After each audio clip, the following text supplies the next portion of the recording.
Hello students, welcome on Vigyanansh. Today's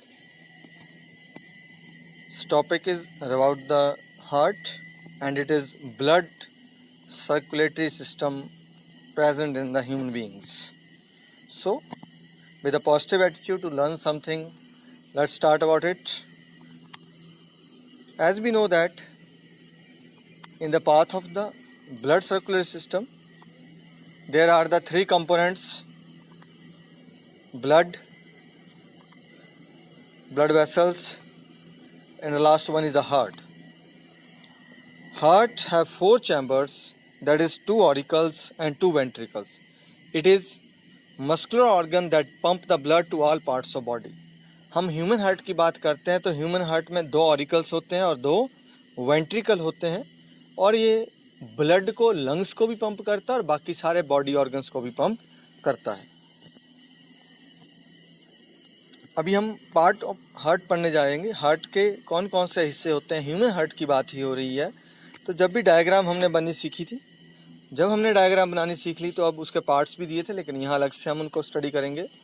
तो ये जो ब्लू वाला सबसे ऊपर वाला पार्ट है, this is called the superior vena cava. ये हमारे अपर बॉडी के से डीऑक्सीजनेटेड ब्लड को हार्ट तक लेके आता है. जो नीचे जो ब्लू पार्ट है, this is inferior vena cava. ये लोअर बॉडी पार्ट से डीऑक्सीजनेटेड ब्लड को हार्ट तक पहुंचाता है. यहाँ से जो डीऑक्सीजनेटेड ब्लड है वो राइट एट्रियम के अंदर आ जाता है. राइट एट्रियम अपर पार्ट है, हमने पढ़ा था छोटा पार्ट होता है, और ये ब्लड को यहाँ से राइट वेंट्रिकल को शिफ्ट करता है. तो डीऑक्सीजनेटेड ब्लड राइट वेंट्रिकल से शिफ्ट होते हुए दो तरफ की दो पल्मोनरी आर्टरीज से, हमारे पास दो पल्मोनरी आर्टरीज हैं और दो पल्मोनरी वेन होती हैं, तो दो पल्मोनरी आर्टरीज से कहाँ पहुँच जाता है, ये टू द लंग्स को चला जाता है. लंग्स में रेस्पिरेशन के through oxygen carbon dioxide exchange होती है और फिर पल्मोनरी वेन से एंटर होके लेफ्ट एट्रियम के अंदर पहुंच जाता है. इन द लेफ्ट एट्रियम अब ऑक्सीजनेटेड ब्लड आ गया, this blood passes to left ventricle. तो ये लोअर हिस्सा लेफ्ट वेंट्रिकल है. यहाँ सबसे थिकेस्ट इसकी वॉल होती है, मसल्स होती है, because it have to pump the blood to the all body, right from toe to head. सारी बॉडी को हमारे पैर के नाखून से लेके सिर के बाद सिर तक इसको पानी ब्लड को पहुंचाना होता है. देन अब लेफ्ट वेंट्रिकल से ये ऑक्सीजनेटेड ब्लड पंप होके कहाँ जाता है, आर्च ऑफ एओर्टा से सारी बॉडी में घूम जाता है. अब ये आपस में दोनों वेंट्रिकल्स, दोनों ऑरिकल ना आपस में जुड़े, so that oxygenated and deoxygenated blood अलग अलग रहे, so there is a septa in between them. तो these are the different parts of heart. Next आगे हम एनाटॉमी ऑफ हार्ट में थोड़ा देखते हैं कि जो हार्ट है, जब भी आपको लिखना है तो लिखेंगे कैसे इसकी एनाटॉमी के बारे में. Heart is a blood pumping organ, जो हमने पीछे पढ़ा उसी के बारे में लिख रहे हैं. Heart have four chambers, upper two are atrium, atrium या ऑरिकल लिखते हैं, and lower two are the ventricles. Atrium are thin walled but ventricles are thick walled. और इनमें से भी left atrium have the thickest muscle to pump the blood to all parts.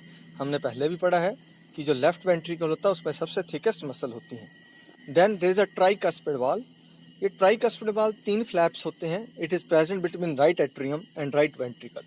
Right atrium और right ventricle के बीच में tricuspid valve होता है to check the back flow blood to atrium on contraction of ventricle. जब ventricle contract करते हैं तो द्वारा से ब्लड कहीं ऑरिकल या एट्रियम में ना आ जाए, इसलिए ये होते हैं. Then there are the mitral valves, जिनको बाइकस्पिड वाल्व कहते हैं. ये हमारे लेफ्ट चैम्बर के बीच में मिलते हैं. उसके सिवा एरोटिक एंड पल्मोनिक वाल्व होते हैं, जो पल्मोनरी आर्टरी और पल्मोनरी वेन के बीच में और आर्च ऑफ एरोटा के बीच में होते हैं. ये क्या करते हैं कि जब एक बार ब्लड पंप होके पल्मोनरी आर्टरी, पल्मोनरी वेन या आर्च ऑफ एरोटा में आ गया तो वहाँ से वापस हार्ट के चैम्बर में ना आ जाए, तो उसको रोकते हैं. तो these are the different valves to check out the back flow of the blood. Then types of heart की बात करते हैं, तो हमारे इन द वर्टिब्रेट्स, जिनमें रीढ़ की हड्डी होती है, उन ऑर्गेनिज्म की बात करते हैं. तो यहाँ पे हमें तीन तरह के हार्ट मिलते हैं. First is two chambered heart.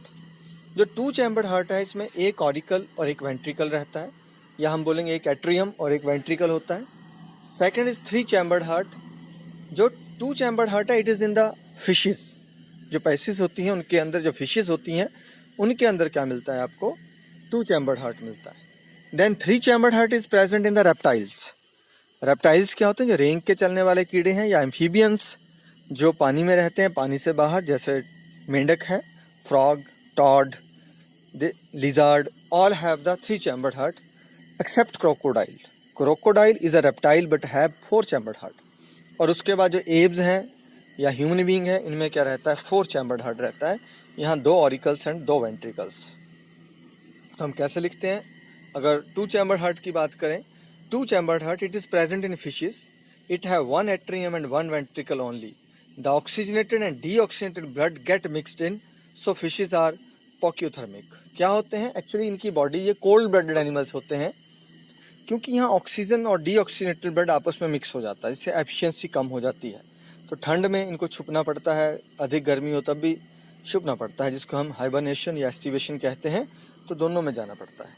Then 3 chambered heart. 3 chambered heart, it is present in amphibians and reptiles. It have 2 atrium and 1 ventricle. The oxygenated and deoxygenated blood again get mixed in ventricle, so fishes are again pocuthermic. They undergo estivation and hibernation. Aestivation क्या होती है, अधिक गर्मी के कारण भी जो blood है वो उबलना शुरू हो जाता है इनका, तब भी इनकी डेथ हो जाती है। इसलिए ज़्यादा गर्मी में भी ये जो एनिमल्स हैं ये छुप जाते हैं किसी ठंडी जगह में। और हाइबरनेशन क्या है, जब अधिक सर्दी होती है तो इनका ब्लड जो जम जाता है, तो वो जमे ना, तब भी इनको छुपना पड़ता है। तो दोनों ही प्रोसेस रहती है। Then the 4 chambered heart have, it is present in apes and mammals. It have 2 atrium and 2 ventricles. The oxygenated and deoxygenated blood do not get mixed, so they have high absorption and they are homeothermic. इनका temperature fix है, जैसे human body 37 degree Celsius है, चाहे सर्दी है चाहे गर्मी, the temperature remain at 37 degrees Celsius, so we are the homeothermic. So this is all about the heart and type of heart. पढ़ते रहिए, बढ़ते रहिए। जय हिंद, जय भारत।